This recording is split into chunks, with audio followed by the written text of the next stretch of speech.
Hello hi नमस्ते प्रणाम दीदी बहनी, आप सब कैसे हैं। उम्मीद करते हैं हमारे सब दीदी बहनी अच्छी हुई हैं और हमारे भैया भी अच्छे हुई हैं, चाचा दादा ताऊ जितना हमारे यूट्यूब फैमिली है सभी लोग अच्छे होंगे, स्वस्थ मस्त होंगे। तो बहुत ही सुंदर आज हम लेकर आए हैं कजरी गीत। अभी इस समय सावन का महीना आने वाला है दोस्तों, और सुंदर सुंदर कजरी आप लोग को सुनाने जा रही हूँ। तो आप लोग कमेंट में बताना कि हमारे कजरी गीत कैसा लगा। तो आज हम दोनों बहन लेकर आए हैं कजरी गीत, तो आप लोग सुने और आनंद लें। वीडियो को फुल वॉच करिए तब मजा आई, जरूर करी है। और दीदी बहनी अरे फुल वॉच करके वीडियो में देखा जाबू तो हमरो सपोर्ट हो जाए और स्किप ना करिए दोस्तों। तो चलते हैं आप लोग को नए नए कजरी गीत के साथ।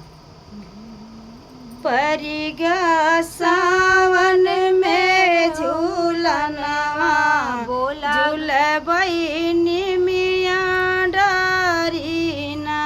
पड़ीगा सावन में झूलनवा झूलबई निमिया डरीना।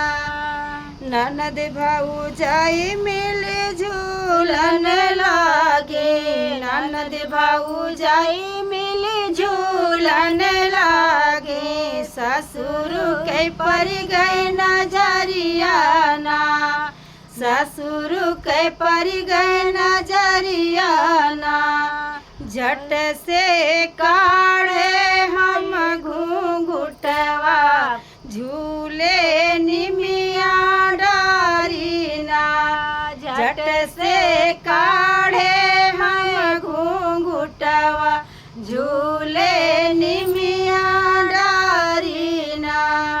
परिगा सावन में झूलनवा झूले निमिया डरीना। परिगा सावन में झूलनवा झूले निमिया डरीना। ननद भौजाई मिले झूलन लागे, ननद भौजाई मिले झूलन लागे। जेठवा कई पर गए नजरियाना, जेठवा के पर गई नजरियाना। पट से काढ़े मैं घूंघटवा झूले निमिया डरीना। पट से काढ़े मैं घूंघटवा झूले निमिया डरीना। परिगा सावन में झूलनवा झूले निमिया डरीना। परिगा सावन में झूलनवा झूले निमिया डरीना।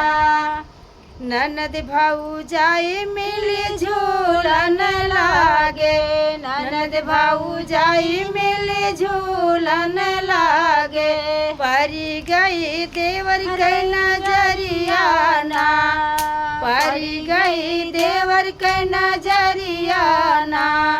फट से नैना हम लड़ाए झूले निमिया डरीना।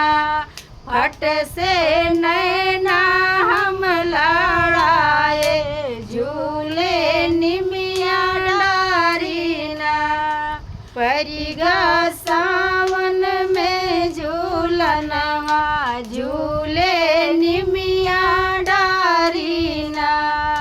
परिगा सावन में झूलनवा झूले निमिया डरीना। ननद भौजाई मिले झूलन लागे, ननद भौजाई मिले झूलन लागे। परी गई पिया के नजरियाना, परी गई पिया के नजरियाना। फट से फेंके मई घूंघटवा झूले निमिया डरीना। फट से फेंके मई घूंघटवा झूले निमिया डरीना। पड़ेगा सावन में झूलनवा झूले निमिया डरीना पड़ेगा सावन में झूलनवा झूले निमिया डरीना। तो दोस्तों ये हमारा कजरी गीत कैसा लगा आप लोग कमेंट बॉक्स में ज़रूर बताइएगा, और कमेंट में दोस्तों राधे राधे लिखना नहीं भूलिएगा। तो नेक्स्ट वीडियो में मिलेंगे, तब तक के लिए राधे राधे।